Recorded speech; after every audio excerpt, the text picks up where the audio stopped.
video, we're going to be comparing the Zinus and the Novilla brands of hybrid mattress to help you pick which of these two is best for you. So let's get right into it. The first thing I want to talk about is the type of mattress that both of these are. They're both hybrid mattresses. So that means there's a combination of coils and memory foam. We'll get into what some of that has as far as the impacts of other categories in just a bit, but it's important to note that these are both hybrid mattresses. Now let's talk about size, because both of these are twin mattresses. They do come in a range of traditional mattress sizes, but what I want to discuss here is thickness. Now this Zinus is 10 inches thick. Compared to the Novilla is supposed to be 12 inches thick. However, you'll notice that they look pretty similar in size.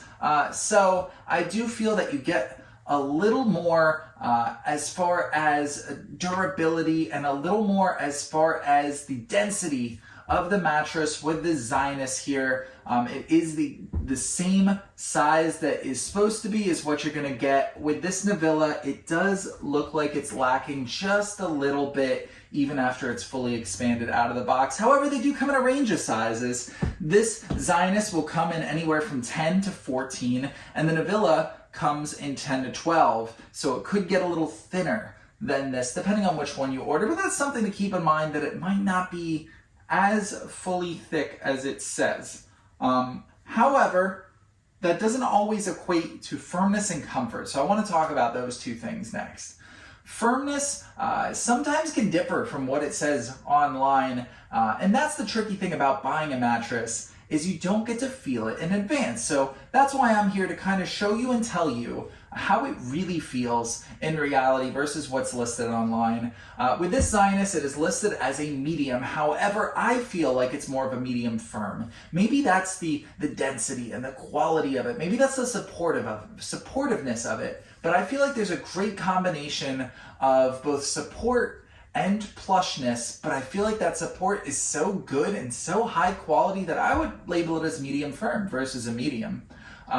This one, Novilla, is listed as a medium firm, but I actually think it's the opposite. I think it's more of a medium.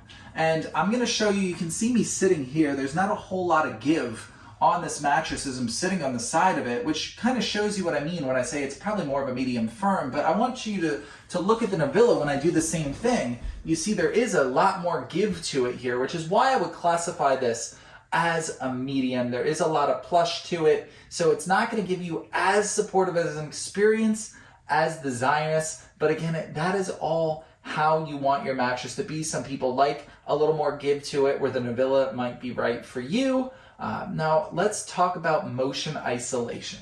So every mattress says they're great at motion isolation, and that's one of the things about hybrid mattresses where there's coils and memory foam, especially these two where they're individually wrapped coils. They're supposed to be better for motion isolation so you don't feel your partner shifting around at night.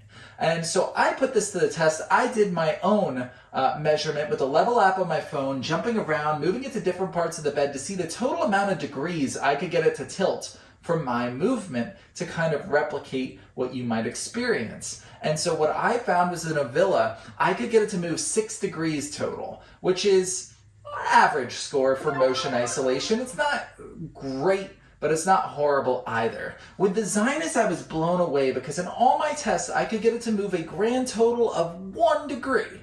So it had a near perfect score when it came to motion isolation. So especially for being a hybrid mattress with coils, that blew my mind. It was so good. So if motion isolation is important to you, you might want to tend to lean a little bit more towards this Zinus over here. Finally, the last category I want to talk about is comfort. Now, comfort is subjective, but I've tried a bunch of different mattress brands, so I kind of have a feel for the differences in comfort and what feels really great and what doesn't.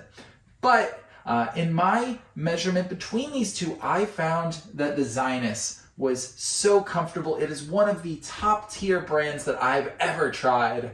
The Novilla was more middle range, still decently comfortable. I could still easily sleep on this. But if I had to choose one based off comfort alone, I would be choosing the Zinus here. So overall, you have some of the pros and cons there to consider between these two brands of mattresses. If I had to choose one, I'm probably opting for the Zinus. But no matter which of these you choose, I hope this video was helpful in helping weigh some of the pros and cons and helping you make an informed decision.